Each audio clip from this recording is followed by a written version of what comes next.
Okay, hi everybody. Welcome to class today. Thanks for coming. And this is going to be the second class on sort of a brief introduction to Mahamudra, or the meditation on the mind, meditating on the mind, or the emptiness of the mind teachings. So we can just start here with some prayer practice. I'm going to lead Ganden Gyema just for auspiciousness, the Lama Tsongkhapa Guru Yoga, just to get the blessings of Tsongkhapa for these Mahamudra teachings. So we can just make ourselves comfortable, make sure that you're seated in a comfortable way with a straight back, so the prana flows properly. And we can visualize ourselves surrounded by all sentient beings in a wide open space. So the ground's like lapis, easy to sit on, warm, soft to the touch. And we're surrounded in concentric circles by all sentient beings. So we're all meditating here together. So for auspiciousness, we always visualize our mother on our left for the sort of feminine energy side of our body, father on our right for the masculine side or energy in our body. People we love the most behind us is support. And people we like the least or have karmic debts with or issues with in front of us as objects of our care and compassion and meditation.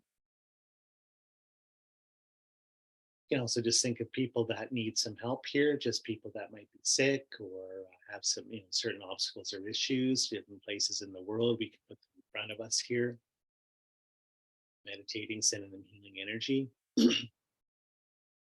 And from there, we can just visualize people from all over the world, different cultures and backgrounds, countless beings in the animal world. So we can just think of small little beings just from the tiniest insects and microbes and so forth up to big mammals, all life forms in the oceans, the land, and in the sky. And feel that the spirit world is here too, just as numerous and just as varied as the animal realm. All sort of the beings in between barrow states and different the spirit world realms like the astral realm, ethereal, elemental planes, and so forth. Celestial beings such as demigods and gods, suras and asuras there. And then the vast majority of beings being lower states of rebirth, the hungry ghost realms and hell realms.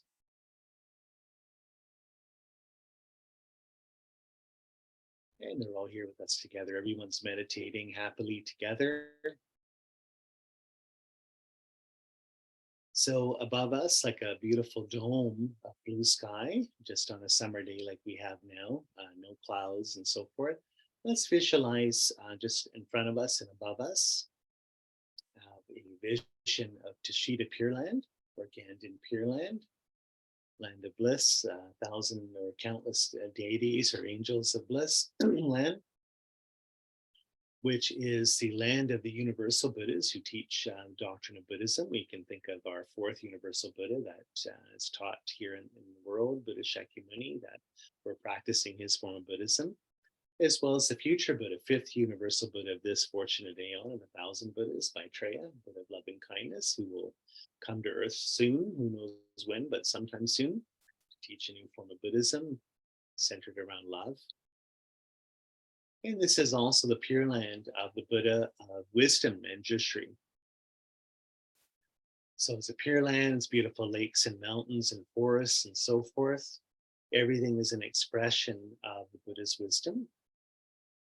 Very, very beautiful. And we can just feel that in the center of our vision here in the sky is sort of a little monastic town, university town, filled with temples and shrines and monasteries and so forth, universities. And in it are all Buddhas, bodhisattvas, gods, goddesses, monks and nuns, yogis, yoginis, everybody here together, practicing, meditating, debating, studying, and so forth. And the center is a beautiful temple, and the doors are open like a big cathedral. In it, we see Buddha of love and kindness with Universal Buddha Maitreya, seated on a throne like he's sitting on a chair. Beautiful golden body, holding two white lotuses that blossom around the ears with a 8-spoke Dharma chakra or a wheel, and a gold initiation vase as well. And he's got a crown on, beautiful silks and so forth. Now on his left, or sorry, his right or our left, is we can visualize the founder of the old Kadampa school, second wave of transmission Buddhism in Tibet, Adisha, Dipankara Vijana, beautiful Indian monk. And we can visualize him with 3 robes of a monk, seated lotus posture, having his hands in the turning the wheel of Dharma Mudra. And he has Dharma text in front of him, as well as a little golden stupa. And on the other side of Maitreya, our right, or Maitreya's left, is Tsongkhapa, the founder of the new Kadampa school, our school, the Gelugpa or Ganden tradition. And here's how we usually visualize him: beautiful Tibetan monk in lotus position, 3 robes of a monk, yellow pen his hat, holding his hands in the mudra of turning the Dharma, of 2 white lotuses at his ears, with the Prajnaparamita Professional Wisdom text and a flaming sword. So now at Maitreya's heart, we can just visualize it sort of virtually kind of like made out of energy or light, a golden eternal knot that all of a sudden turns into beautiful sort of fluffy white clouds. And of course, a Tibetan analogy here, image is that of fresh white curd, but of course we'd probably say whipping cream here in North America, just sort of, or when you get your cappuccino with lots of froth milk, just sort of frothy, beautiful white pure clouds. And then on them appear 3 great gurus, founders of our tradition here, Tsongkhapa and his 2 students, Chopa and Kidrupche. So Tsongkhapa again is in his form, 3 robes of a monk, yellow pen his hat, his hands holding 2 white lotuses, and then turn the wheel of Dharma Mudra, and he's sitting in lotus position. We can visualize at his heart is the Buddha of wisdom, Manjushri, showing that he's an emanation of Buddha wisdom.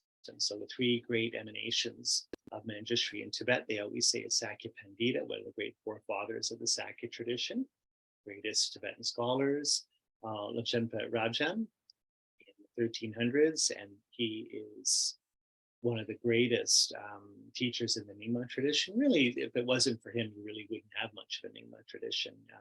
He's codified most of the teachings. He's another aspect of Manjushri.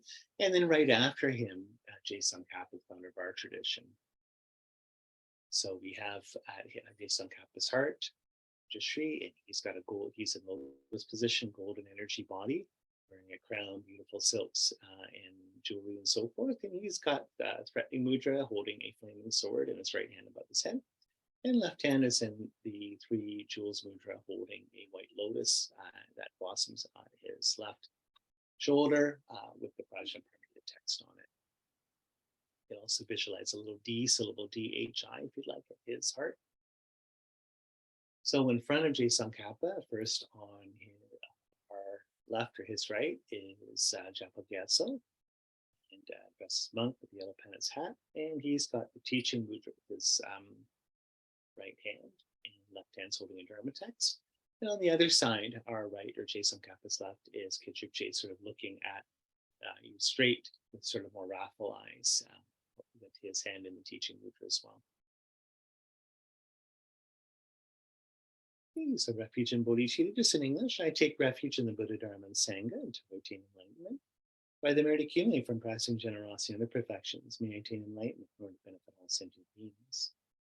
I take refuge in the Buddha, Dharma, and Sangha until I attain enlightenment.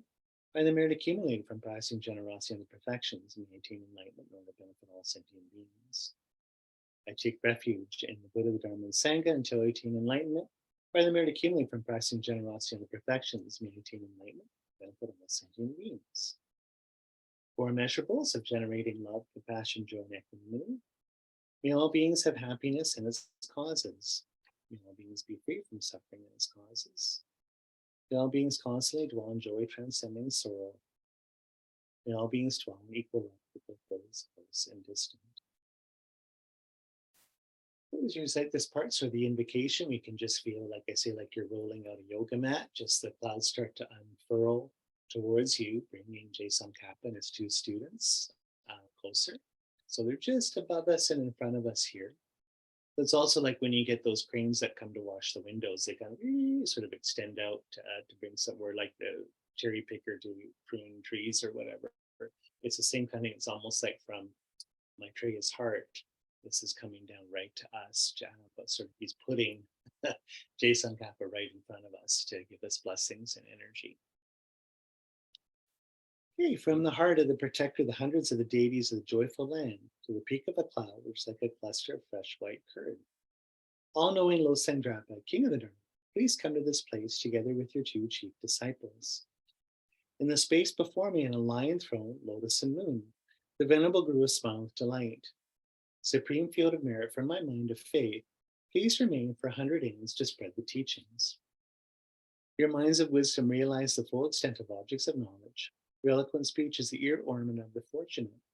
Your beautiful bodies are ablaze with the glory of renown. I prostrate to you, whom to see, to hear, and to remember so meaningful. Pleasing water offerings, various flowers, sweet-smelling incense, light, scented water, and so forth. A vast cloud of offerings both set out and imagined, I offer to you, supreme field of merit. Whatever non-virtues of body, speech, and mind have accumulated since time without beginning, especially transgressions of my 3 levels of vows, with great remorse I declare each one from the depths of my heart. In this degenerate age, you strove for much learning and accomplishment. Abandon the 8 worldly concerns, you made your leisure and endowment meaningful.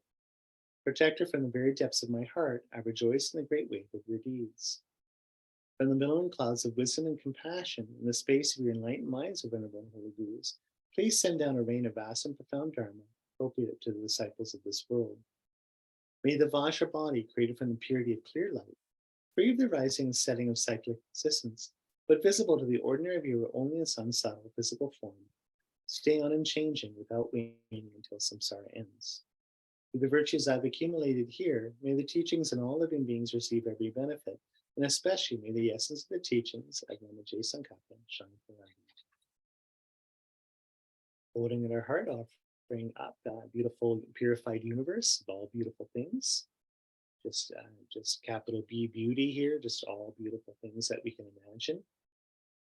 We're offering up as an offering.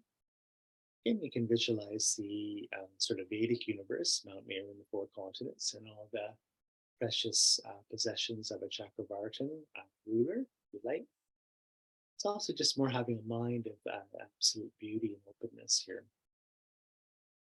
This mandala is built on a base resplendent with flowers, saffron, water, and incense, adorned with Mount Meru, the 4 lands, sun, and full moon. By offering this pure mandala to you, assembly Buddhas here before me, may all living beings experience pure happiness and be reborn in the pure lands. The objects of my desire, aversion, and ignorance, friend, enemy, and stranger, my body and all possessions, these I offer without clinging fear and enjoyment. Please bless me and all living beings to be released from the 3 poisonous minds. I send forth this jeweled mandala to you, precious Gurus.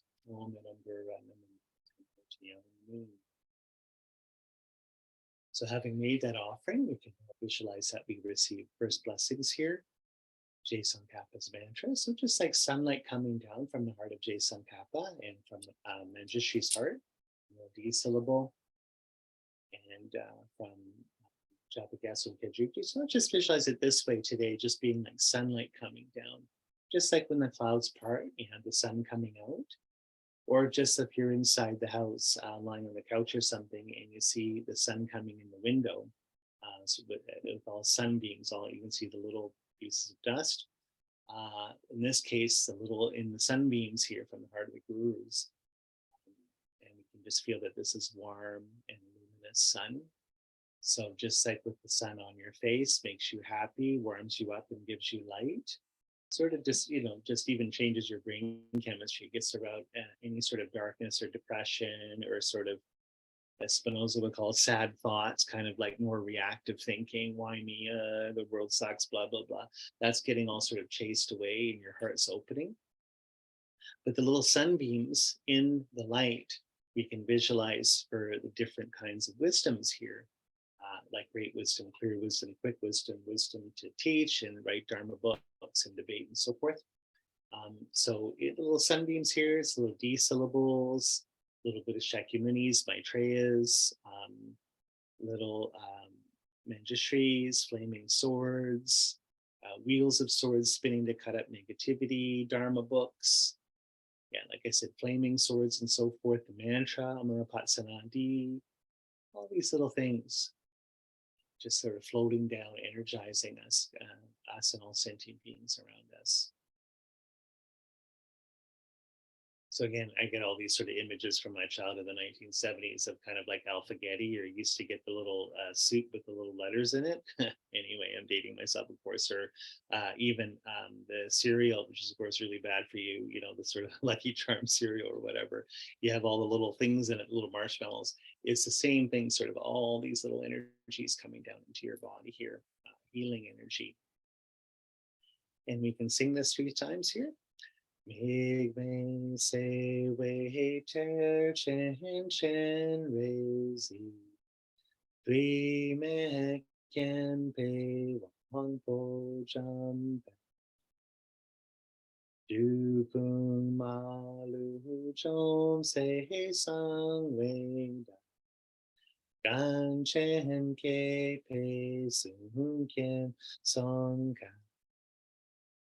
O Sandra Pesha Blaso Wand Mig me se wei ter chen chen zi Gri me kien pe wang po jam pao Du pun ma lu jom se sang wei Gan chen ke pe sun kien song ka O sang tra pe sha bla so la Mig me se wei ter chen chen rei zi Gri me kien pe wang po jam Du pun ma lu jong se sang wei Gan chen ke pe sun kien song ka Lo sang dra pe sha bla so wan. You are Avalokiteshvara, great treasure of unimaginable compassion, Manjushri, master of flawless wisdom, and Vajrapani, lord of the secret, destroyer of hordes and Mars without exception. Tsongkhapa, ground jewel, the sages of the land of stones, Los and Drapa, make requests at your lotus feet. Glorious and precious Rukru, please come to the lotus and moon seat at my crown. In your great kindness, please remain with me. Bestow upon me the blessings of your body, speech, and mind. Glorious and precious Rukru, please ascend to the lotus and moon seat at my heart. In your great kindness, please remain with me. Grant me the common and supreme realizations. Glorious precious Rukru, please remain the lotus and moon seat at my heart. In your great kindness, please remain with me. Please remain to achieve the essence of enlightenment. So with those requests, let's just visualize that you sort of look inside your body at your heart. We can visualize a little about the size of a quarter. So if you're really good, you can just keep shrinking it to the size of a dime or even smaller. But let's say size of a quarter. It's a beautiful 8-petaled white lotus, very creamy, almost like it's made out of butter. Of course, it's just white energy. And there's a moon disk on top of it. So, and this is sort of at the center of our heart in our central channel. Now above us, we can feel that the merit field here of Tashita Pure Land starts to melt into light. So the whole Pure Land starts to melt in golden light. And like you see the sun on a lake, you know, the sun's going down or whatever beautiful reflection, it starts melting into golden light, dissolving into Maitreya. And then Maitreya becomes like a beautiful big sun and starts to come towards Tsongkhapa, sort of sucking up and dissolving all the clouds, and melts into Tsongkhapa. Now, Japa Gyatso and Kendrupche melt into light, like little suns, little golden suns, and then they dissolve into Tsongkhapa. So now it's just him in the sky. And then he gets really, really small, starts to shrink. So now he's just like a little piece of gold, like a little golden light, little star, the size of a sunflower seed, or if you're, like I said, really good at visualizing, you can shrink it down to a sesame seed or mustard seed. It's sort of twinkling in the sky. And it comes down to the crown of our head, around, so it's the same direction as us, and then slowly enters our central channel or crown chakra and starts to descend just like a falling leaf, just very, very slow. Just kind of like a little helicopter landing on a helicopter pad here. He lands just in the center.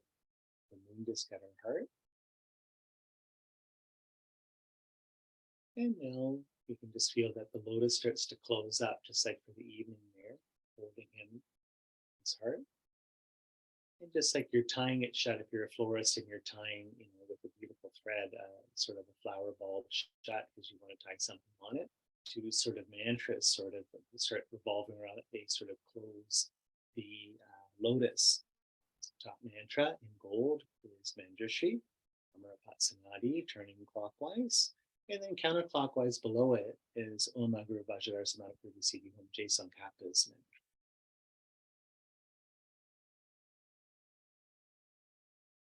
When we're ready, we can just feel that this starts to melt like butter and dissolve into.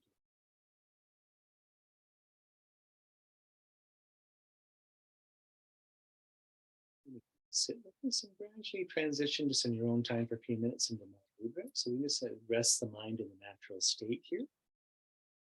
It's just to have very sort of relaxed openness and allow your thoughts, sensations, and feelings to come and go without chasing any ones you like or sort of holding back, repressing the ones you don't.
Okay, so just come out of meditation. Gently here. We've got about half an hour left, so I have to sort of cut things short a little bit here for meditation, unfortunately. So, okay, let's just sort of get my notes here. Okay, so this is again sort of a second class here, just some sort of short points more on Vipassana, uh, um, or just looking at rather than focusing on shamatha, Mahamudra, shine, or constant sort of looking at doing the methods for concentrating the mind. We're just looking at the second part, the idea that once you have your mind concentrated, let's start examining the emptiness of the mind, the Vipassana part. Um, so that's sort of what I'm teaching again here. So the second week. It's interesting because first Panchen Lama in his Mahamudra text says that, those are in Tibet, you can sort of say that there's both ways of presenting Mahamudra teachings. You can either start with the working on getting tranquil binding or a concentrated mind first, and then you sort of examine the emptiness of the mind, or start looking at, again, sort of understanding emptiness, concentrating emptiness, or the other way around. You can sort of do Vipassana first, or get the view, so to speak, understand the emptiness of the mind. And then once you have that within the context of the view, then you can train in concentration on that view. There's two different ways of doing it. Doesn't really matter which one you do. In the Gelugpa tradition, Tsongkhapa and First Panchen Lama, they always say to do the concentration part first. Then you'll be able to penetrate a little bit more deeply. Like when you do sort of focus on the emptiness of the mind, even in an inferential or sort of philosophical conceptual way, there's going to be more punch. You're going to get more experience or realization from that. So I'm doing the opposite here in the sense that in this class anyway, because we're just sort of discussing and sharing ideas and stuff, it's going to be more sort of the Vipassana stuff first. And then, of course, on our own, we can train in concentration and keep going back to that. So the second class here, just a few notes again on the emptiness of the mind. I have here, it says that Buddha says that every single object in the universe is a creation of conceptions. No thing that exists does so through some essence of its own. Okay, so of course, this is again looking at the emptiness of things, the emptiness of the mind. Things do not exist outside of a relationship. They don't have their own self-nature. So on the deepest level, like we can always say the emptiness of things, we can look at the emptiness of things in terms of causality, cause and their effects. The next sort of deeper level is we can look at the emptiness of things being in terms of wholes and parts or relationships. And then on the deepest level, we look at the emptiness of mind, that things are not outside of relationship of conception. In other words, things depend on being labeled or understood, or having concepts and words that help create them. We can't think of anything outside of that.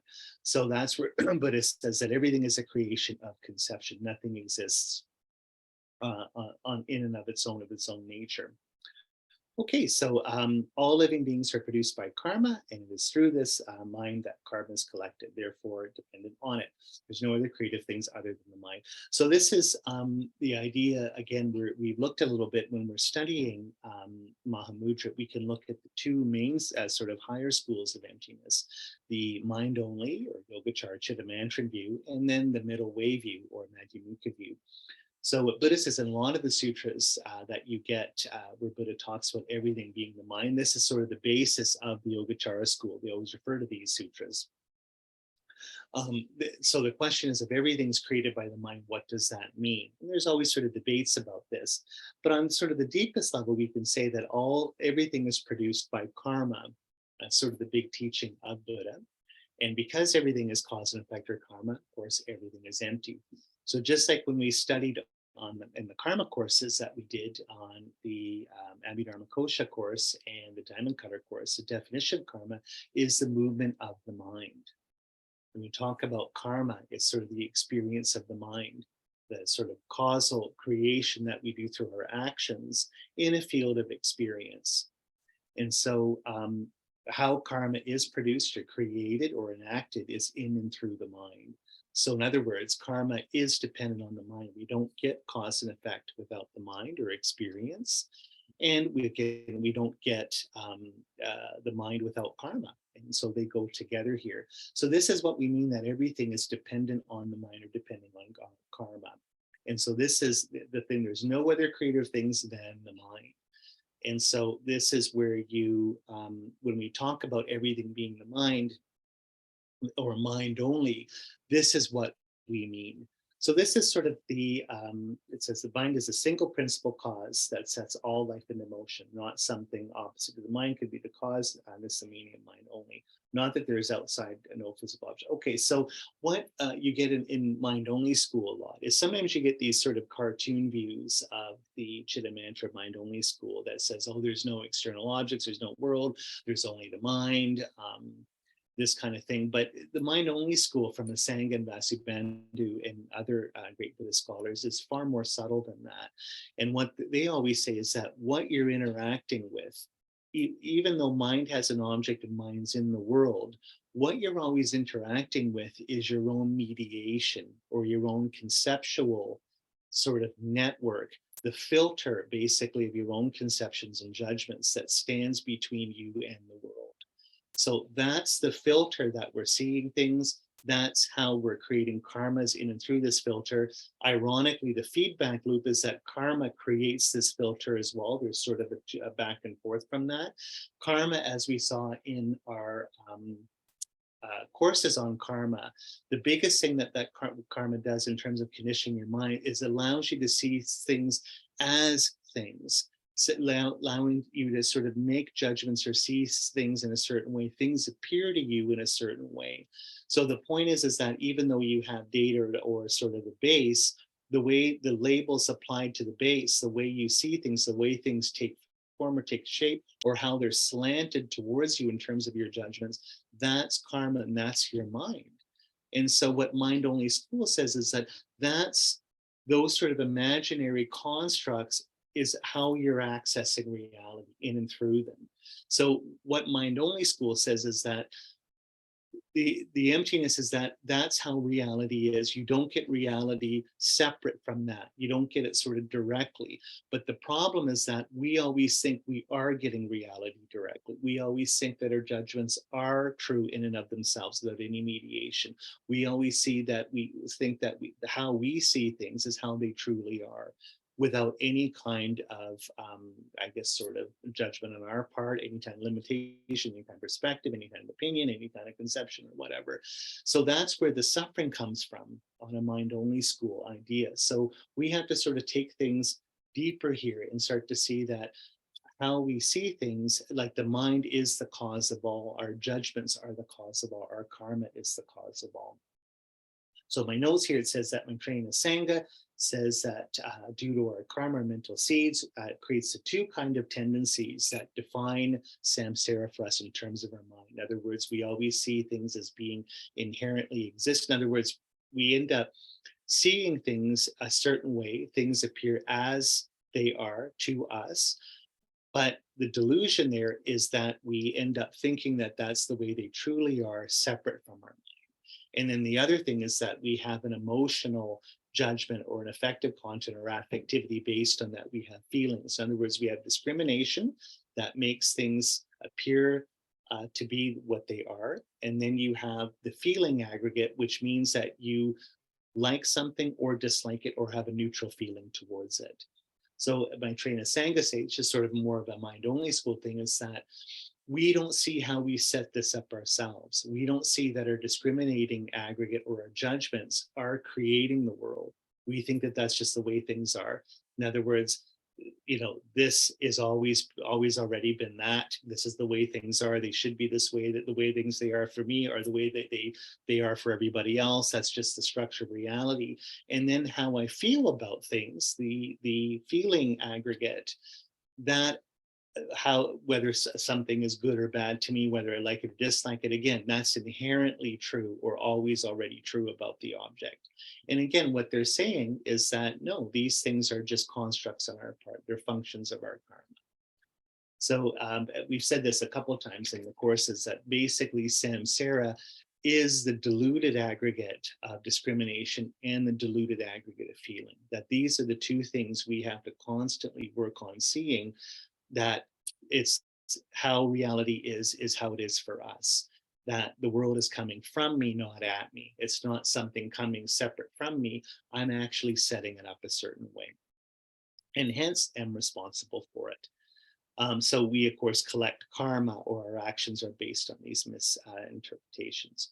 Okay, so finally, it's just, I have in my notes the classic example here of emptiness based on the mind. It's the example used again and again, particularly in the Madhyamika teachings here, is, well, I have a cup of tea here that you can't see, but it would be the glass of water. And you stick a glass of water out, and then you ask three different beings what they're seeing, what's their experience of that glass of water. So you've got the human being, you've got the God, and you've got the hungry ghost or preta being.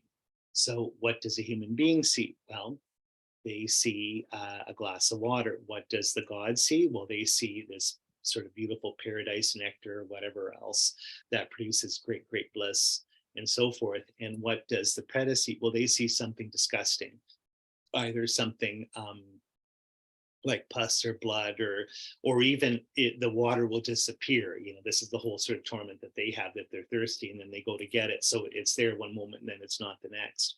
But usually they say it's something disgusting. They want to sort of be able to have something that nourishes them, and then they look at something and it's terrible. It's again like pus or blood, or whatever, something gross. So here's the thing: is who's right? This is the classic thing with emptiness in terms of the mind or karma. Which one of these is right? Well, of course, we, as good Buddhists and relativists, we say that they're all right in their own way. But what's the question you have to ask is, how does that work for each of these beings? Like, what's the status of the object? If there's three separate perceptions in the room, but it's on one object, are there three separate things or one thing? We always want to say it's one thing because it's one cup of water. Remember, it's only water for us. It's nectar for the God, and blood and pus for the hungry ghost. So what is that object? What's the perception of that object? See, it's sort of, what are people seeing? It's kind of a tougher question than you think, because the point is there's no foundation or standard to measure it by. There's no truly existing water, we could say, separate from that perception. There's only three perceptions, but it's of the same thing, right? So let's take a look a little closer here. So there's the water, three beings, and three perceptions. So the Madhyamika say for the preta is unable to see the water, they see pus. The glass of, okay, so in other words, this glass of liquid or glass is not one thing, which is three different things, nor identical valid perceptions, because the valid perceptions are all different. The object doesn't transform its appearance, because the three beings would then all see three objects at once. Rather, the appearances are functions of their karmic seeds. So in other words, what's interesting is that you might be able to, you will say that there is something like a glass, or there's sort of different details. There's a base for the label that's being imputed. But again, what everyone's interacting with is their label, right? What everyone's interacting with is their own mind or their own imagination, right? That's what's creating the object here. So the object, as we've seen through our classes in karma, is created from their karmic seeds. That's what's actually producing in their mind the specific judgment or label that ends up creating the object. So in this case, to have the karma to be a preta, their karmic mind, the filter that's going to be applied constantly for them to see things is of things that are disgusting. If you have a God mind, everything's sort of blissful and beautiful or whatever else. And if you have a human mind, it's just, I guess, sort of like regular appearances like water. So we would say again here that it's kind of interesting is, again, what we're perceiving is the mediation or sort of the conceptual filter here, not the object separate from that. Okay, so why this is important is that basically all we're ever perceiving in the world is our own imagination. This is where, William Blake says that imagination is God, that basically if God is something creative, what is creative? Well, it's the imagination that's creating everything. So what imagination is, it's not just picturing, but also imagination always has the idea, you get this when you study, phenomenology and so forth, is imagination is what allows you to deal with possibilities or alternatives. Imagine, this is why imagination is always associated with art, is imagination is a creator, it's a creative faculty. Like Immanuel Kant always says, is that the imagination is what allows you to create a depth to the world. Like if I have this, this is the little lid from a little box with some of my Dharma stuff in it. The imagination is what allows you to perceive the opposite side of this, to unify them and see that they're the same object, right? Imagination is what synthesizes or creates objects in the world. So imagination is basically all anything is your imagination. On a collective level, a conscious level, unconscious level, individual level, everything is just images that you're dealing with. So we can see that on the mind only school level, basically to understand the emptiness of the mind, that's what they're saying, is that everything is mind, everything is imagination, everything is pictures. So you're interacting with your own judgments. You are in your own world that way. The Madhyamika world in particular will end up saying that we can go even deeper than that and see that what the mind is just conception, so another language, conceptuality, including the mind itself, right? So where I want to take this back to sort of more of a Mahamudra teaching here is, what does it mean for us to talk about the emptiness of the mind? So when we're meditating and just sort of sitting here in the present moment and allowing thoughts to come and go, when we start to examine what those thoughts are, what are thoughts? What is the mind? Who's meditating? What is this experience? What's happening? If I'm just allowing things to sort of just have an open, natural attitude here, and just allowing my mind to experience, to perceive, allowing thoughts to rise on their own and to fade away, allowing feelings to come and go and so forth, what's the nature of all this? So the mind only school will end up saying, well, it's just your mind. You're just watching your mind. You're just watching all the conceptions, the karmic seeds appearing, creating objects and sort of fading away. That's true. But even on a deeper level, if we go to a Madhyamika understanding of what's happening, we see that everything is just conception or labels. Everything is just sort of words and concepts, including the mind meditating. So that's what we do with Vipassana. First Panchen Lama says is that we end up seeing that what is the mind that's actually meditating on the mind? All we can say is that we can only say that the label mind, we can only, when we start talking about or conceiving it, the mind itself becomes an object of our words and conceptions. Right? So that's even sort of a deeper, more subtle understanding of the emptiness of the mind as a conventional object, right? So once we get the mind as a conventional object like that, once we see that the mind is just clear cognizing, it's just a stream of thoughts, it's just sort of a sheer openness to the world. That's how, when we get to that state and have it with sort of a calm abiding mind, we can meditate on that. That's a conventional nature of the mind, that then we see that as a dependent arising and meditate on that, hold it, and then we will see emptiness. And why is this important? Well, of course, because paradises of Buddhas don't even exist. They exist as a state of mind that doesn't analyze. So normally all we call them paradise. All levers are put on parts. So in other words, what I'm saying with that, my bad notes here, my bad English in my notes, is that a Buddha paradise, Pure Land, enlightenment itself is just this as well. It is just an act of the imagination. It is just a projection of the mind. It is just a product of words and concepts. And so on a sutric Mahamudra level, what we're doing here is we're just looking at the conventional nature of the mind and seeing how the mind itself is dependent arising based on words and concepts. But on a tantric level of mind, we'll see when we start to do tantra, when we're having the same kind of object, but using more subtle forms of mind or subtle tantric technology, we can, quote unquote, end up in a Pure Land, or sort of manifest a Pure Land of the Buddhas to be a Buddha in a Pure Land. But the point is, it has the same status as everything else. It is just a product of our mind. It is a product of conception. It is a product of the imagination. And that's why it's possible. You are just an act of poetry, an act of literature, an act of metaphor. So are the Buddhas, right? The point is, the metaphors we're in right now, the poetry in right now is in bad poetry, bad metaphors, crappy cliches because it's samsara, right? Like, this is the bad sitcom that you're stuck in. So imagine the worst sitcom from the 1970s that you had, like, it's kind of like a Dante's Hell, where you have to watch the same show over and over and over again and that you hate it. Samsara is basically the same thing.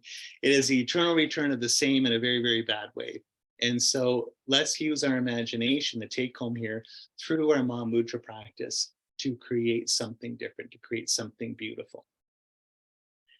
And that's that. It's a little shorter class because my notes for this particular section were a little shorter. So before we end here, we've, for the first time, I think, ever ended early. Does anyone have any questions or would like to add to that? Is there, again, people can just add a comment, or if they have anything, or if I've made a mistake, you can definitely say so. Anything? So when you're talking about the base, then is that just inconceivable? Is that kind of where you have to leave it, the base upon which you're projecting? That's a good question. You see that this is another thing when when we'll go on some in future classes on Heart Sutra, and even another course on emptiness on Tsongkhapa's Essence True Eloquence. This is the big thing: is what is the nature of the base? Because what's interesting is that in the Madhyamika, this is sort of, again, I hope this doesn't sort of end up taking a long time to explain. But when we talk about understanding emptiness as dependent origination, what it ends up saying is that things depend on factors that are not themselves, as you know. So in other words, the flower depends on non-flower elements to be a flower, right? The flower depends on the sun, the rain, the soil, nutrients in the soil, the gardener, whatever else, right? So what's interesting is there's this idea that there's something outside, like, or not the thing that it depends on. Now they're interdependent, you don't get one without the other. But that's why the Madhyamikas will end up saying there's an external world to your mind. There is there is sort of a base on which your mind labels things. But what's interesting is they call this a quasi-realism in the Gelugpa tradition, is that when you look for that base, what do you find? You just find more labels. So that's why they say it's like an onion, right, Sue? Is that it holds together, like it seems something, when you're pulling an onion apart, or, there's other things they say, like the plantain tree. I mean, of course, we don't live in the tropics or in India where you have like a banana tree, but supposedly the banana tree is just kind of like its bark. I mean, there's other things that are like that, are just sort of held together. Wittgenstein's example that I love is he said a thread is held together by fibers, that when you break open a thread, there's all just little fibers. But the point is, together, they seem like some one solid thing, right?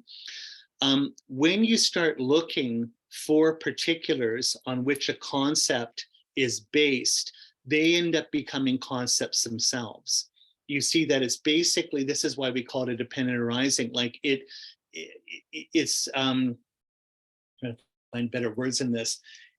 They always say if you leave it as it is, it appears to be something real. But when you start looking for it, there's no foundation. So it's just held almost in a virtual way, sort of between two poles. It's almost like Nietzsche has the idea of like walking a tightrope that's not held on to anything, right? Things function, and I'm able to create things conceptually with language precisely because they don't have a self-nature. However, they're held in an in-between sort of state, so to speak, that they're able to do things and function. So it's just kind of interesting. If I take anything like, let's say my book, this would be, the label would be my book, my scribbler or whatever. So what would be the elements that would the different images or bases that would what they call the valid basis for this label. Well, it's got a cover, it's got pages, it's got writing in it, and so forth. But the point is, anything that I look at to try and make that an object, so if I try and say, what does it mean to be a page? Well, then this itself becomes a dependent arising or a label on a base, right? I talk about fibers, I talk about certain colors or so forth. And again, what I'm doing, there's basically no foundation here. The labels are on a base, but the base is just, it's like an infinite number of sticky notes on top of one another. So as long as I leave them, they seem like they're really there, something substantial. But the moment I start looking for them, I can't find them as any true way. Is that clear? I hope I'm not confusing you anymore. But the status, and this is interesting because it's actually a big debate in Tibetan Buddhism on the status of what they call concept formation. There's some schools that say there's no such thing as bases as any substantial way. In other words, if these bases end up as labels themselves, we can't talk about a base. There's only conceptuality. Because it's cut off from the world, then it's therefore false or delusionary, it's wrong. But the Gelugpa tradition, they always want to say that no, concepts do refer to things in the world. There are bases to labels because there has to be a base for a label for it to be able to work. But the thing is that when I look for it, when I try and make it an object, it's not there. So it exists only in a kind of virtual way, almost like a hallucinatory way, or almost in a dreamlike way, which is why it's a good example of emptiness. And why, if reality is this way, it's completely plastic, completely flexible. Everything's creative. Everything can be changeable, so to speak. Everything can be coded, recoded, overcoded, uncoded. So you can get enlightened that way. Is that clear a little? This is very, very subtle, the status of this.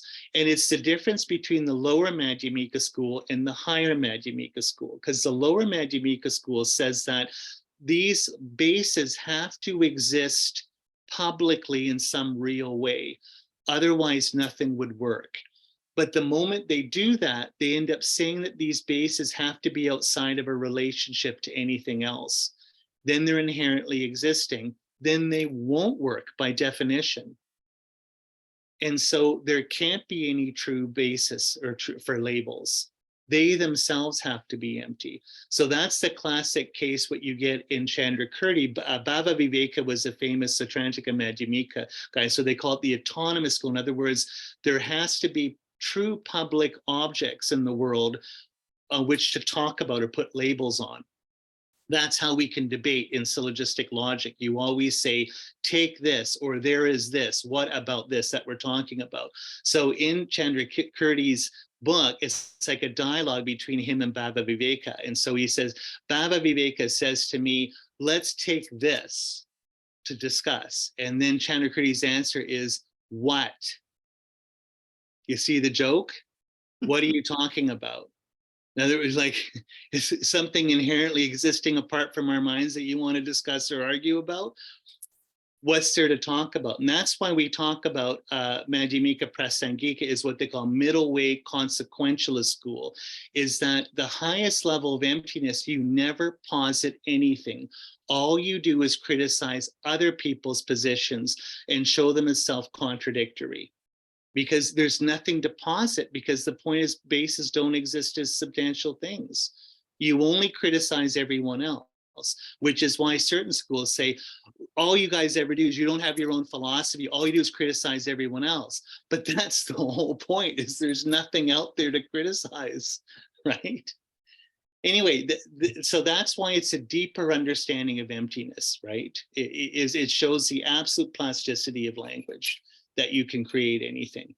The only thing holding you back is your misunderstanding of how this works. It's a limit you yourself are putting on it.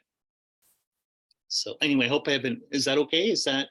Great, yes, Okay, thank you. good. I hope that was, sometimes I think it's like, maybe I'm even confusing myself. I don't know. So is that okay? Does anyone have anything else, or do you want to wrap it up here? That was a great question and a great answer.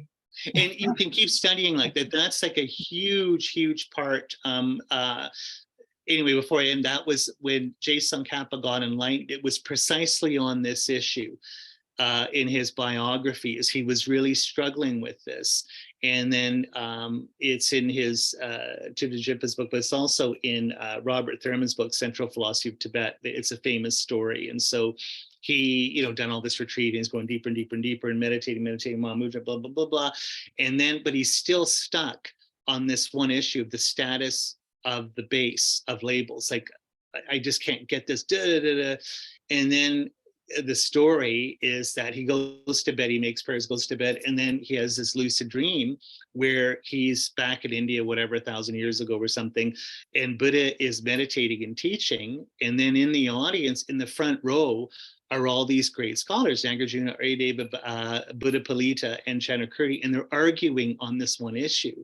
And so he's at the back of the audience. He's like, oh my God, I can't believe they're talking about this issue. This is what I want to know. It's like, what's the answer?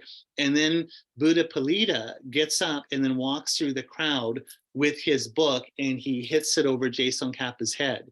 And so Tsongkhapa wakes up, runs to his library, grabs Buddha Palita's book, looks in the index, ding, ding, ding, ding, ding, and then reads it. And at this point, he has this profound experience of emptiness. And that's when he writes his famous poem in praise of dependent origination, praise of Buddha, where he says, Buddha, I'm enlightened today because of you teaching emptiness. And how did you teach emptiness? You taught it by the analogy of dependent arising of labels and bases. Thank you. Because you taught that, I'm enlightened right here, right now. So it's a famous poem, and it's really, really beautiful, but it's on that particular issue, labels and bases. And that's why you see in Tantra, it's all about labels and bases being empty. If you notice, when you have emptiness, you have Dharmakaya meditation, everything's empty space. What comes first? Out of emptiness always comes a seed syllable, a letter, or some kind of mantra, right? In other words, through labeling, through concepts, through words, you end up creating this whole mandala universe, right? But what's the status of those words? They're empty themselves. They come out of emptiness. But because they're empty, we can, with our imagination, imaging in and through words and concepts, we create a Buddha paradise, right? Just like right now when we turn off, well, at least when I turn off, I'll be all negative. The world sucks, and getting all negative, and like, then I'm creating the samsara universe of Matthew's personal hell of today or whatever, right? So, but it's the same process, obviously. So, okay, so maybe that's enough. Is that we can end on there? And great, yeah, okay, perfect. Okay, so let's just take a moment to dedicate here. Another good class on Mahamudra and on emptiness. And again, we dedicate this, may we be able to study this and go deeper and deeper, particularly through our meditation, that we reach full awakening to teach all sentient beings these same teachings. So blessings of all holy beings, the truth of karma, and the power of a pure spirit intention, may all of our dharma wishes be fulfilled. Okay, thank you, and see you next time.